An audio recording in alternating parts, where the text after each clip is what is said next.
ദിയയ്ക്ക് എപ്പോഴും ദിയ ഒരു മുതലാളി, നമ്മളെന്ന് വെച്ചാൽ പണ്ടത്തെ ജന്മിമാരുടെ ഒരു മെന്റാലിറ്റി ആണ് ദിയയ്ക്ക്. നമ്മൾ ജാതി വ്യത്യാസം ദിയയ്ക്ക് ഉണ്ട്. ആഹാരം കഴിക്കുന്ന പോലെ ദിയയ്ക്ക് പ്രശ്നമാണ് അതൊക്കെ. ഞങ്ങൾ ഓഫീസിലെ ആഹാരം കഴിക്കാൻ വേണ്ടി കുറച്ച് സ്ഥലമേ ഞങ്ങൾ ഒരു മണി ചോറോ വല്ലതും താഴെ വീണോ ഞങ്ങൾ നല്ലതുപോലെ കിടന്ന് പറയും.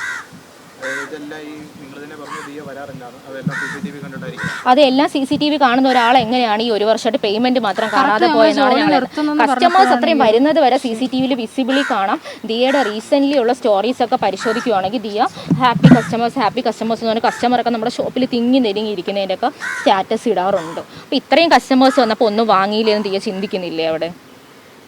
എന്തുകൊണ്ടാണ് ഞങ്ങൾ മാറുന്ന ദിവസം വരെ വെയിറ്റ് ചെയ്ത് അന്ന് അവർക്ക് പരാതി വന്നത്? നമ്മൾ മാറി, ഞങ്ങളെ മുന്നിൽ ജോലി നിർത്തി. 28-ാം തീയതി 29-ാം തീയതിയാണ് ഇഷ്യൂ നടക്കുന്നത്. 29-ാം തീയതിയാണ് നിർത്തുന്നത്. ദിയയ്ക്ക് അറിയാൻ ജോലി നിർത്തിയത് ഞങ്ങൾ വിളിച്ച് പറഞ്ഞിട്ടുണ്ടായിരുന്നു. കോൾ റെക്കോർഡുണ്ട്. കാരണം ദിയയുടെ ഇങ്ങനത്തെ സ്വഭാവമാണ്. എത്ര ചെയ്താലും ദിയയ്ക്ക് ചെയ്തില്ല എന്നുള്ള ഒരു പ്രകൃതം ആയതുകൊണ്ടാണ് നമ്മൾ നിർത്തിയത്. ഞാൻ നിർത്തുന്നെന്ന് പറഞ്ഞ് അയച്ചിരുന്നു. അതിന്റെ സ്ക്രീൻഷോട്ട് ഉണ്ട്.